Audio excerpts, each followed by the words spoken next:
Commendable, the promise has come, and for many, they've been asking questions about the sustainability as well as, how well they've been able to get or to identify these Nigerians who will be needing the 5,000 Naira handout. Joining us to look at that is Bolaji Ogunseye. He's a sustainable development expert. Happy New Year, and good to have you join us this morning. Happy New Year. I recall last year we were looking at the economy, quite a number of issues we looked in 2016, and now that we're already in 2017, one of the main talking point has to do with this federal government's 5,000 Naira monthly stipend.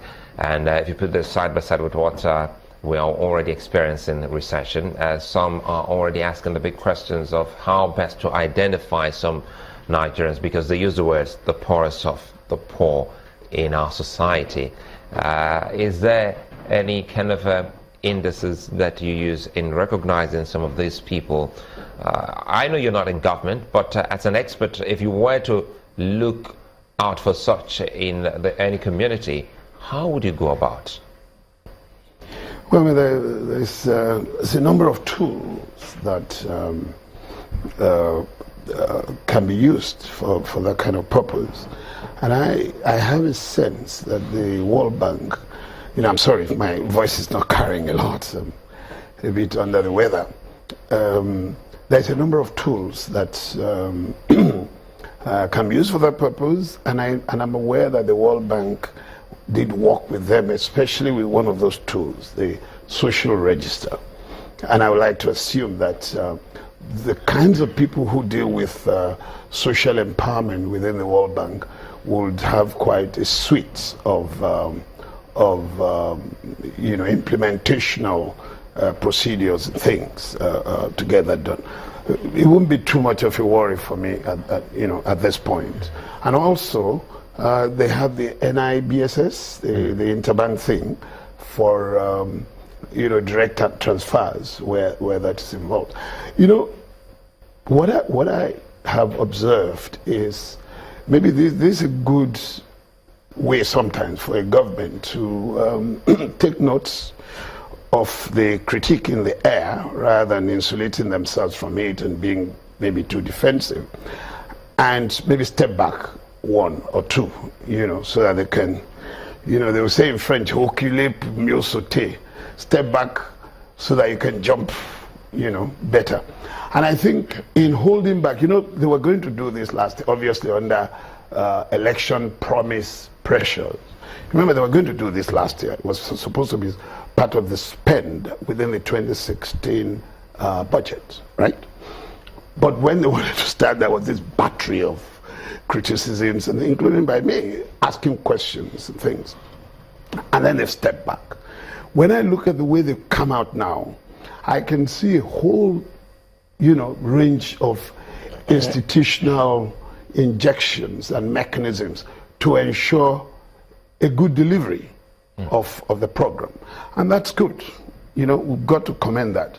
You see the GEP, the empowerment and, enterprise thingy. You see the empower, build, empower things, which also shows a sense that they are trying to bring more institutional, if you like, flavor, vigor into this thing. So it's not just long. At first, when they were going to start, it looked pretty much to a lot of us that they were just going to hand out money, which must be worrying, you know what I mean? And I even like the fact that the core thingy, the N-Power core for the teaching bit of it, is actually you're making people do something in an area of need, okay? And then they're getting paid for it to the extent that you can afford the pay as government, right? And I also like the fact that they've done some training. I was worried. These people are going to take all these graduates. Some of them speak terrible English, a lot of them, to go and start messing up these little kids from that early in life.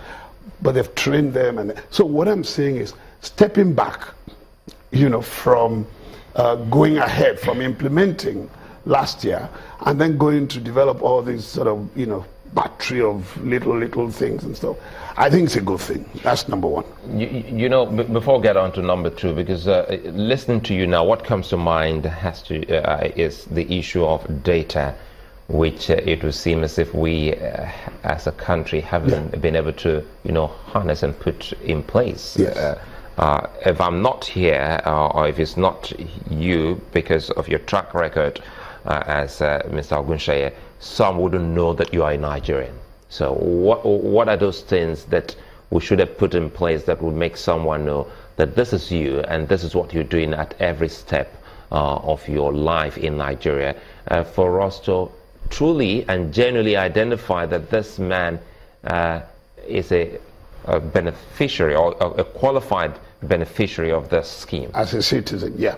I think we need a single point identification tool, mechanism. I think every Nigerian must literally have a tag. I don't mean it in the negative, in the cynical sense. A tag for knowing who they are, who are these Nigerians, where they are, what's their name, what's their identity, when were they born. We need that. We don't yet have that integrated. You see, we're getting close to it, in the typical way. Just you react here, you get there. When the banking thing was becoming a problem, so we have, is it VPN? BVN.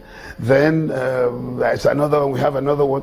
But I hope all of this, stumbling and staggering will eventually, culminate, into a single identification tool, so that when you're a Nigerian, you are literally tagged identity-wise from birth, from maybe latest by the age of 7, 10, 12, I don't know, or it can be renewed when you are like 30. You are on a system, and everybody knows where everybody. It's even good for crime fighting, for a whole range of things. So, to that extent, I think we're okay. But that's if they get there. But of course, we have a big problem with our data gathering, data analysis, data management, data everything process. So we need to get that. That's a residual problem within the governance system. Well, I was wondering what the question was has to do with when you say you've seen the indices that they brought into play in this, and it looks like they're institutionalizing it. Yes. But how structured or how sustainable would that institution be with this kind of indices, especially when you include the part of data, poor data analysis and poor data gathering? See, my attitude is they're not going to be able to solve, at least not now, all the toxic infections within the governance system. I mean, look, there are a lot of toxins of all kinds. Some are policies, some are fiscal, some are just ways of working within the MDAs and everything. I think that's what. And the biggest one, if you ask me, is really the disarticulation of incapacity between the federal and the states, not to talk of the local government. There's a big irony in Nigeria. The most capable, by Nigerian standards, I'm not saying by any global cutting edge, standards, best practices, no. But by Nigerian standards, is the federal government has the most capacity. They have and I say this with a lot of respect to people working in the states and things, but they have the best, human asset in terms of knowledge, professional knowledge and everything, is at the federal level. When I was in the international service, and I went to school somewhere, the development, economic school, I noticed that virtually everybody who came, that was in the 80s, everybody who came to that place in the UK was from a federal institution, central. So you have a lot of capacity relative to Nigerian standards, that is, at the federal level. At the state level, it's much lower. Local government, forget it. And yet, you see, it's as you're coming down that you're really coming more and more deep into where the challenge, the problematic of development is. Do you understand? And as you are going up, you are further and further. Look, there isn't a space in Nigeria that is the federal government of Nigeria. All of us live in a local government, including Asorok. They are in a local government. So you would think that capacity should be if not stronger and stronger as you're coming lower and lower, at least it should just be as strong as, but we don't have that. And that might be a challenge in this one. Before my in this program. I think we'll come back to his question and thereafter go to Abuja to take some more questions from Mark, but that'll be after now.